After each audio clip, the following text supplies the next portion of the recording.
اللہ 70 ماؤں سے زیادہ پیار کرتا ہے، کیا یہ بات درست ہے؟ میں کافی دفعہ بول چکا ہوں، اللہ کی رحمت سے دھوکہ، میری تفصیلی ویڈیو دیکھ لیں. اس طرح کی کوئی بات رپورٹ نہیں ہوئی ہے. اگر کوئی چیز رپورٹ ہوئی ہے تو وہ ان لوگوں کے حق میں جو اللہ کے تابع فرمان ہے. ابو جہل سے تو اللہ تعالیٰ 70 ماؤں سے زیادہ محبت نہیں کرتا نا. ہاں، عمار بن یاسر سے کرتا ہے، ابو ذر غفاری سے کرتا ہے، بالکل کرتا ہے، نافرمانوں کے لیے نہیں ہے. باقی جو اس میں پلی لیتے ہیں نا کہ ماں جو ہے وہ اپنے بچے کو آگ میں نہیں جلا سکتی تو اللہ کیسے جلا دے گا، یہ جو صوفیاء نے ڈھکوسلا کیا نا، یہ کفری عقیدہ ہے بالکل. اس لیے کہ ماں اپنے جذبات سے مغلوب ہے، اللہ اپنے جذبات سے مغلوب نہیں ہوتا. اور میں نے پریکٹیکلی ثابت کیا.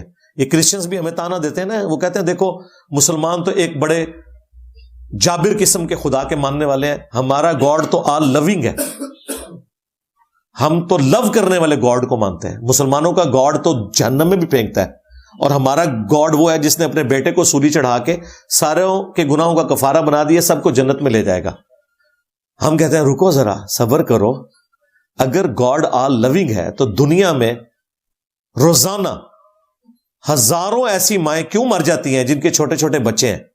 کیا اللہ کو ان ماؤں پہ ترس نہیں آتا کہ ان کے بچوں کا کیا بنے گا؟ سوتیلی ماؤں کے ہتھیں چڑھ جائیں گی، ان کے مینٹل ماڈلز بدل جائیں گے، ان کی قبر تک ان کی عادتیں بدل جائیں گی. ہوتا ہے کہ نہیں ایسے؟ تو اگر گاڈ آل لونگ ہے تو ان ماؤں کو کیوں موت دیتا ہے؟ اس لیے کہ اللہ جذبات سے مغلوب نہیں ہوتا. اللہ نے ٹیسٹ رکھا ہوا ہے.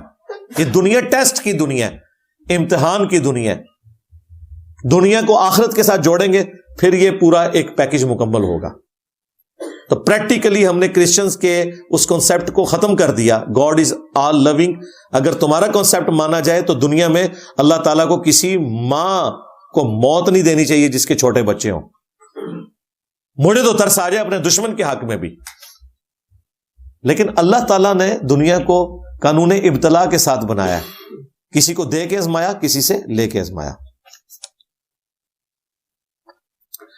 کیا قرآن یا حدیث میں کوئی ایسا حکم موجود ہے کہ ہر وقت ہی اللہ کا ذکر کرتے رہو؟ جی، جامعہ ترمذی میں حدیث ہے، ہم نے اذکار والے کارڈ پہ بھی، بلو کارڈ پہ ڈالی ہوئی ہے. نبی الاسلام سے ایک صحابی نے کہا کہ مجھے ایسی وصیت کریں کہ مجھے اس کے بعد کسی چیز کی حاجت نہ رہے، تو آپ علیہ السلام نے فرمایا تمہاری زبان ہر وقت اللہ کے ذکر سے تر رہے. یعنی یہ افضل ترین چیز ہے. صرف زبان سے اللہ کا ذکر نہیں ہوتا، دل میں بھی ہوتا ہے، سوچ میں بھی ہوتا ہے، گمان میں بھی ہوتا ہے. وہ جو بخاری مسلم میں حدیث ہے کہ 7 لوگوں کو اللہ کے عرش کا سایہ ملے گا، ان میں سے ایک شخص وہ بھی ہے جو تنہائی میں اپنے رب کو یاد کرے اور اس کی آنکھوں میں آنسو آ جائے. اس کے لیے زبان سے بھی کوئی اظہار کرنے کی ضرورت نہیں ہے. یہ ٹھیک ہے زبان سے ذکر کرنا افضل ہے، لیکن ذکر کی مختلف شکلیں ہیں، ان میں سے زبان سے ذکر بھی ایک ذکر ہے. امام نووی کے بارے میں کہا جاتا ہے کہ انہوں نے حدیث نقل کی کہ جو امام پر نماز میں سبقت دے جائے اس کا منہ گدھے کے جیسا ہو جائے. نہیں، یہ امام نووی نے نہیں حدیث نقل کی، یہ بخاری مسلم میں ہے. امام نووی کی پیدائش سے بھی 400 سال پہلے کی ہے، بلکہ حدیث تو 600 سال پہلے کی ہے. 676 ہجری میں وہ فوت ہوئے ہیں. یہ حدیث بخاری مسلم میں ہے کہ جو امام سے پہلے رکوع سے سر اٹھا لے وہ ڈرتا نہیں کہ اس کا سر گدھے سے بدل دیا جائے. یہ نبی الاسلام نے ڈرانے کے طور پہ فرمایا کہ انتقال ارکان امام سے پہلے نہیں ہوں گے، صرف انتقال ارکان، یعنی ایک رکن سے دوسرے میں جانا. باقی جو آپ بیچ میں جو کچھ پڑھتے ہیں وہ تو ظاہر ہے آگے پیچھے ہو سکتا ہے. اب مجھے کیا پتا کہ امام نے رکوع میں کتنی تسبیحات پڑھ لی ہیں، 3 پڑھ لی ہیں، 4 پڑھ لی ہیں، میں آگے ہوں پیچھے ہوں، اس سے کوئی تعلق نہیں. اسی طریقے سے امام رفع الیدین نہیں کرتا، آپ نے پھر بھی کرنا ہے، اس کی غلطی کا وبال اس کے اوپر ہے. جو یہ کہتے ہیں نا امام کی پیروی کرنی، ان کو کہو کہ جب تمہارے امام اور تمہاری پبلک امام کعبہ کے پیچھے نماز پڑھتی ہے تو وہاں رفع الیدین شروع کرتی ہے، امام کعبہ تو کر رہا ہوتا ہے، ادھر تو الٹا کہتے ہیں اس کے پیچھے نماز نہیں ہوتی. واہ واہ، اپنی حالت ہے تو سانو کہتے ہیں ساڈے امام پیچھے رفع الیدین چھڑ دیا کرو اور نسو تو. اماموں کی تقلید کے متعلق فرما دیں کیا حرام ہے؟ جی، اندھی تقلید حرام ہے. ہاں، اماموں کے اقوال جو قرآن و سنت کے مطابق ہیں تو اماموں سے ہی ہم نے دین سیکھا ہے. اماموں کی توہین کی بالکل اجازت نہیں ہے. ذہن میں رکھیے گا, ہمارا سارا غصہ کرسچنز کے اوپر ہے, عیسیٰ ابن مریم کے اوپر نہیں ہے. ہمارا سارا غصہ حنفی, شافعی, مالکی, حنبلیوں کے اوپر ہے کہ جنہوں نے ان بزرگوں کو بت بنا کے کھڑا کیا, ان بزرگوں پہ نہیں ہے. انہوں نے کہیں نہیں فرمایا کہ ہمارے ہر فتوے کو مان لو, انہوں نے تو کہا ہماری کوئی بات قرآن و سنت کے خلاف ہو سے چھوڑ دو. امام مالک تو قبر رسول کی طرف اشارہ کر کے کہتے تھے کہ اس صاحب قبر صلی اللہ علیہ وآلہ وسلم کے علاوہ کوئی ایسا شخص نہیں ہے جس کی ہر بات مقبول ہو. کیٹاگوریکلی وہ یہ بتانا چاہتے تھے بھئی صحابہ تابعین سے بھی اختلاف ہو سکتا ہے علمی طور پہ, ہاں اجماع سے نہیں ہو سکتا جو صحابہ کا اجماع ہے. انڈیویجول تو ہو سکتا ہے, صحابہ کا آپس میں بھی اختلاف ہے,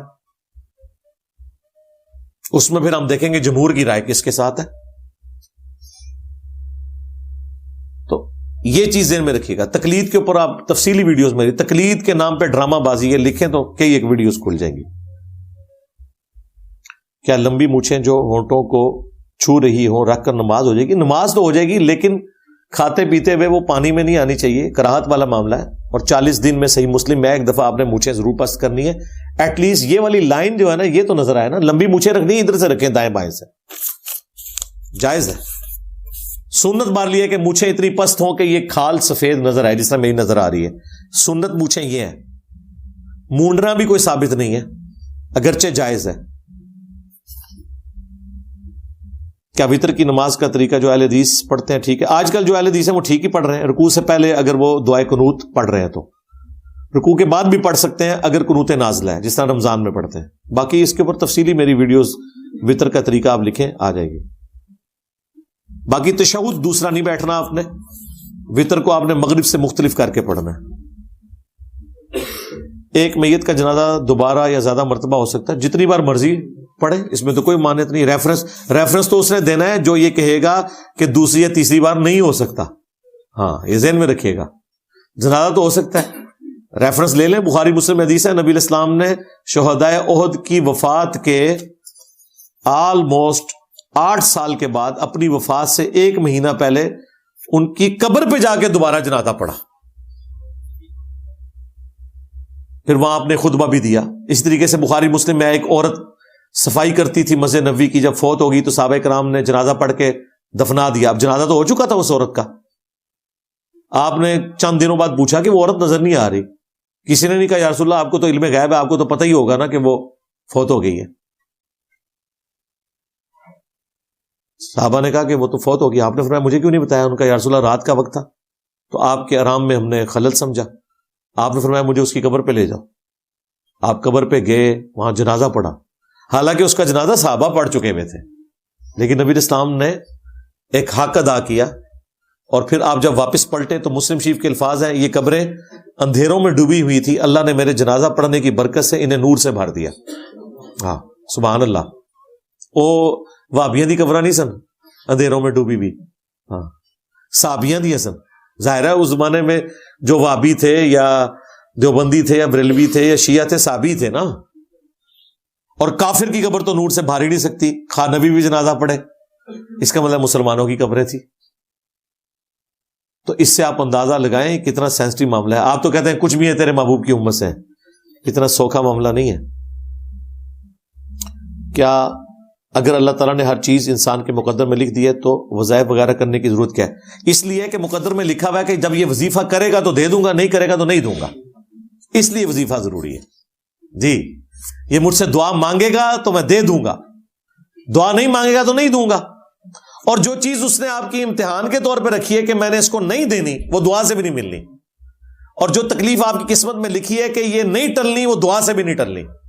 لیکن بے شمار ایسی چیزیں ہیں جو آپ کو مل جانی ہے دعا سے, اور مصیبتیں بھی ٹل جانی ہے دعا سے.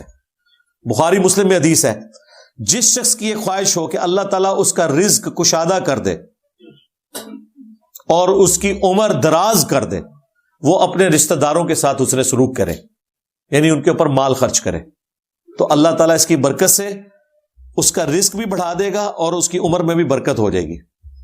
برکت یہ بھی ہو سکتی ہے کہ عمر 60 سال کی ہے, کام بہت زیادہ کر دیا. کئی لوگ 100 سال زندہ رہتے ہیں, کام کچھ بھی نہیں کیا ہوتا, تو یہ بھی برکت ہے. تو یہ بھی تقدیر میں لکھا ہوگا کہ جب یہ دعا کرے گا رزق کھول دوں گا, نہیں کرے گا تو نہیں کھولوں گا.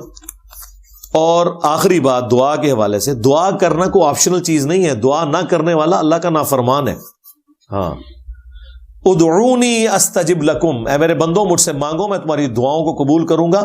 ان الذین یستکبرون عن عبادتی، جو لوگ تکبر میں آتے ہیں اور مجھ سے دعا نہیں کرتے، میں انہیں ذلیل و خوار کر کے جہنم میں داخل کروں گا. سورۃ المومن کی آیت نمبر 60 ہے، یہ سورہ غافر بھی کہتے ہیں اسے. تو دعا کرنا اوبلیگیٹری ہے، آپشنل نہیں ہے.